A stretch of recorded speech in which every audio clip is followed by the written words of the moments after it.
নমস্কার বন্ধুরা, রন্ধনে বন্ধনে আপনাদের অনেক অনেক স্বাগত। আজকে দেখাবো দুধ পটলের রেসিপি। সেজন্য প্রথমে কয়েকটা পটল অল্প অল্প করে খোসা ছাড়িয়ে নিয়েছি। দেখুন, কিছুটা খোসা নিয়ে রেখেছি, কিছুটা খোসা ছাড়িয়ে নিয়েছি।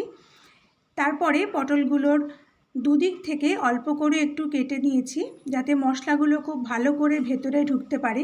প্রত্যেকটা পটলই আমি এইভাবে কেটে নিয়েছি। দেখুন, কিছুটা খোসা রেখেছি, কিছুটা খোসা কেটে ফেলেছি।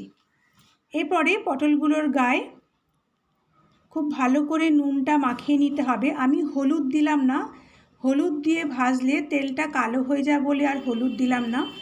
নুনটাকে খুব ভালো করে ঘষে ঘষে পটলগুলোর গায়ে মাখিয়ে নিতে হবে, যাতে একদম ভেতর পর্যন্ত নুনটা ঢুকে যায়।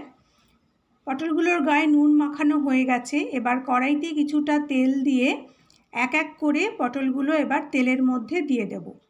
গ্যাসটাকে মিডিয়ামে রেখে এবার পটলগুলোকে ভেজে নিতে হবে। দেখুন, পটলগুলোর একটা দিক বেশ একটা লালচে রং ধরেছে। এই সময় পটলগুলোকে উল্টে দিয়ে অপর দিকটাও লো টু মিডিয়াম ফ্লেমে ভেজে নিতে হবে।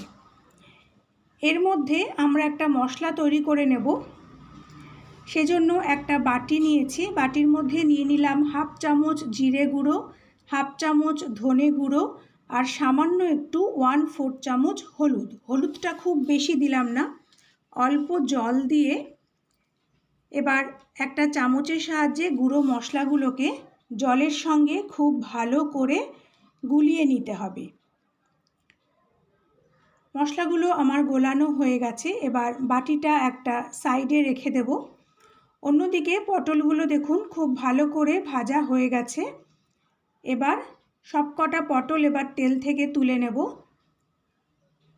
পটলগুলোকে আমি একটা প্লেটে রেখে দিলাম। এবার কড়াইতে দিয়ে দিলাম আরও 2 চামচ তেল।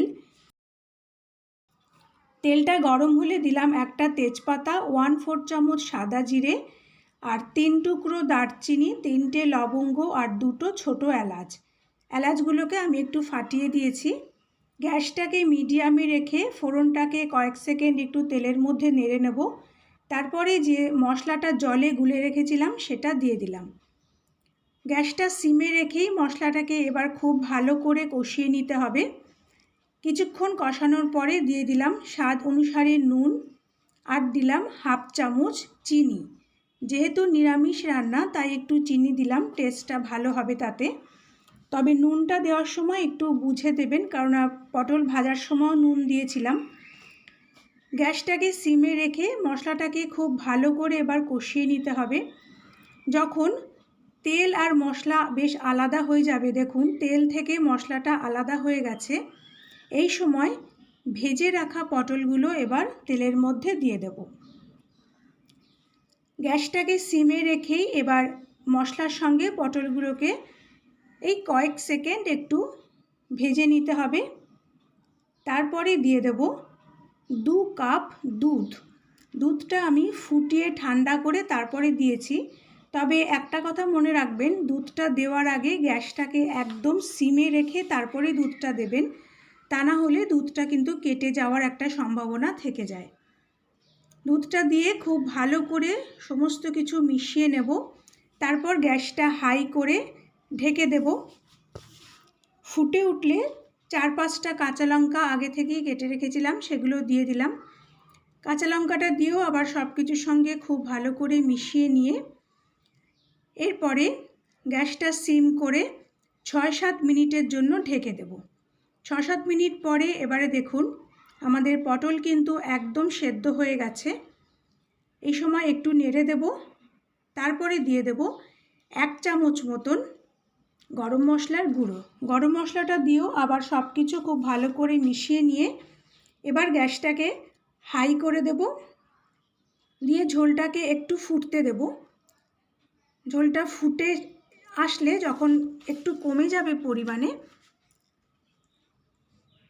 দেখুন ঝোলটা ফুটে গেছে এবং অনেকটাই বেশ পরিমাণে কমে গেছে, এই সময় গ্যাসটাকে অফ করে 5 মিনিট ঢেকে রাখবো। তারপর সার্ভ করে নেব। তৈরি হয়ে গেল আমাদের অত্যন্ত সুস্বাদু দুধ পটল। এই দুধ পটল আপনারা ফ্রাইড রাইস, পোলাও, সাদা ভাত সবার সাথে খেতে পারেন। খেতে কিন্তু অসাধারণ হয় আর খুব অল্প তেল মশলাতেই রান্না হয়ে যায়। রান্নাটা করা যেমনই সহজ, খেতে কিন্তু ততটাই সুস্বাদু হয়। আশা করি আমার আজকের রেসিপিটি আপনাদের ভালো লেগেছে। পরের দিন আবার একটা নতুন রেসিপি নিয়ে চলে আসব। ততক্ষণ আপনারা ভালো থাকবেন, সুস্থ থাকবেন। নমস্কার।